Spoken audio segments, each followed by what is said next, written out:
পাখিদের কত সুন্দর কিচিরমিচির। সকালে ঘুম থেকে উঠেই পাখিদের কিচিরমিচির সুরে হাঁটা দিতে হবে জোরে জোরে, কারণ অনেক সুন্দর করে হেঁটে আজকে চলে যাব অনেক দূরে। কবির ভাষায় সূর্য ওঠার পূর্ব দেশ বাংলাদেশ, আমার প্রিয় আপন দেশ বাংলাদেশ। এখন আপনাদের বলতে হবে, একটা কুইজ রেখে গেলাম। সূর্য ওঠার পূর্ব দেশ এই কবিতাটি কোন কবি লিখেছেন? নিশ্চয়ই অনেকে জানেন। যাই হোক, ফজরের পরে ছেলেকে নিয়ে হাঁটতে বের হয়ে গেলাম। তবে আজকে হাঁটতে হাঁটতে কিন্তু অনেক দূরে চলে যাব, আর সেখানে যেতে হলে আমাদেরকে অবশ্যই পায়ে হেঁটে যেতে হবে। দেখতেই পাচ্ছেন রাস্তায় কোনো রিক্সা গাড়ি কিছুই নেই। তবে সকাল সকাল ঘুম থেকে উঠেই যেটা দেখলাম সেটা হচ্ছে খুব সুন্দর একটা নিরিবিলি পরিবেশ, সেই সাথে ফুলের সুবাস, বিভিন্ন ফুল রাস্তায় দেখা যাচ্ছে। কত সুন্দর রাস্তাটা দেখেছেন। তো চলুন আপনাদেরকে নিয়ে যাচ্ছি যেথায় আমি যাচ্ছি।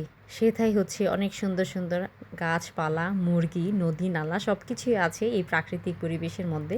এখানে একটা সুন্দর একটি আল্লাহর ঘর আছে, যেটা নির্মাণ করেছেন হয়তো বা এই এলাকার মানুষজন। খুবই সুন্দর হয়েছে। এটা হচ্ছে একটা মসজিদ। আমার ছেলের তো খুবই পছন্দ হয়েছে এই মসজিদটি। ঝুমকু জবা বনের দুল, উঠলো ফুটে বনের ফুল, সবুজ পাতা ঘুমটা খুলে, ঝুমকু জবা হাওয়ায় দোলে। এত সুন্দর সুন্দর ঝুমকু জবা এখানে ফুটেছিল। খুব সম্ভবত গতকালকের ফুল। আমি কয়েকটা কুড়িয়ে নিলাম, কারণ এই ফুলগুলো কিন্তু ফেলনা না, কাজে লাগবে আমার। যাই হোক, কত সুন্দর সুন্দর বাড়ি দেখে ডালিম গাছটা যে কত সুন্দর সুন্দর ডালিম ধরেছে, মাশাল্লাহ। ওরে বাবা, চীনা হাঁসগুলো আমার কাছে তেড়ে আসতেছে, ভয় লাগছে। যাই হোক, এগুলো বেশি উঠতে পারে না, তবে রাজহাঁস অনেক দৌড়াদৌড়ি করে। আমাকে একদিন এত দৌড়ানি দিয়েছে, আমি তো ভয়ে কান্না করে দিয়েছি। যেদিকেই যাচ্ছি সেদিকেই এসে যাচ্ছে, এমনকি আমার ভুরকা ধরে টানাটানি শুরু করছে। যাই হোক, এই বাড়িগুলো সবগুলোই হচ্ছে আমার স্টুডেন্টদের বাড়ি। আমি আগে যখন হোম ভিজিটে আসতাম তখন প্রত্যেক ঘরে ঘরে আমি গিয়েছি, এবং প্রত্যেক ঘরে ঘরে আমাকে এত বেশি আদর করেছে, এত বেশি সম্মান করেছে, ভুলতে পারবো না। এই হাঁসগুলোই আপনাদেরকে একটা পিকচারে দিয়েছিলাম। এই হাঁসগুলো দেখে আমার কাছে এত ভালো লেগেছে। নদীর তীরে যাদের বাড়ি তারা কিন্তু হাঁস, মুরগি, গরু, ছাগল সব কিছুই পালন করতে পারেন। তবে পাশের গ্রামে বাড়ি হলেও আমি এলাকার সব খবর জানি, কারণ সবাই এখানকার খুবই খুবই পরিশ্রমী, হার্ডওয়ার্কিং করে সবাই। এখানে মহিলা যারা আছেন তারা কিন্তু হাঁস, মুরগি, গরু, ছাগল এগুলো পালন করে তাদের নিজেদের অনেক অ্যাসেট আছে, আমি জানি। যাই হোক, এখানে এসে দেখেন মনে হচ্ছে বাড়ির কথা। আর খুব সুন্দর সুন্দর হাঁসগুলো, ওরে বাবা কী যে করছিল। তো আজকে আমার ছেলে আছে সাথে, তোমাদের আজকে আমি আর ভয় পাবো না। আজকে নদীতে নামানোর জন্য তাদেরকে অনেক চেষ্টা করতেছি, কিন্তু তারা নদীতে কোনো রকমই নামবে না। তো আমার অনেক পছন্দ, কিন্তু হাঁস পরিষ্কার করতে আমার কাছে খুবই ঝামেলা মনে হয়। যাই হোক, নদীর এপার গহে ছাড়িয়া নিঃশ্বাস, ওপারেতে সর্বসুখ আমার বিশ্বাস। আমি কিন্তু নদীর এপারে এসে বলতেছি, আল্লাহ, আমার বাড়ি ফেলে রেখে এসেছি। খুবই মায়া মায়া লাগছিল। হাঁটতে হাঁটতে জান বের হয়ে যাচ্ছে, সূর্যটা পুরাই মাথার উপরে, আর নদীটা দেখেন কত সুন্দর।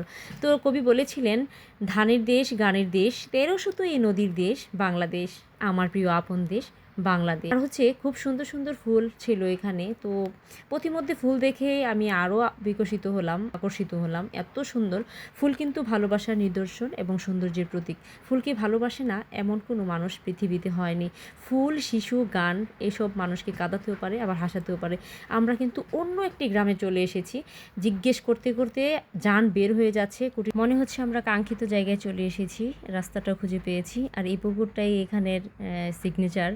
আর এখানে হচ্ছে একটা মোড় আছে, এই মোড় থেকে সামনে হাঁটলেই চাঁদপাশা বাজার। সামনে থেকেই আমরা চলে যাচ্ছি। এই সামনে হাঁটতে হাঁটতেই অবশেষে একটা প্রাইমারি স্কুল আছে, সেই প্রাইমারি স্কুলের সামনে গেলেই মনে হয় বাড়িটা আমরা পেয়ে যাব। সো সবাই সকালে হাঁটতে গিয়ে আত্মীয়র বাড়িতে বেড়ানো, তার পাশাপাশি হচ্ছে নতুন জায়গা চেনা, এ অন্যরকম ব্যাপার। আজকের ভিডিও যদি ভালো লাগে অবশ্যই লাইক, কমেন্ট, শেয়ার করতে পারেন।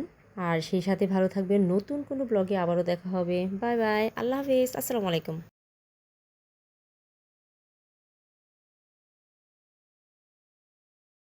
ইটনা সরকারি প্রাথমিক বিদ্যালয়, এই প্রাথমিক বিদ্যালয়ের সাথেই হচ্ছে আমার খালা শাশুড়ির বাড়ি।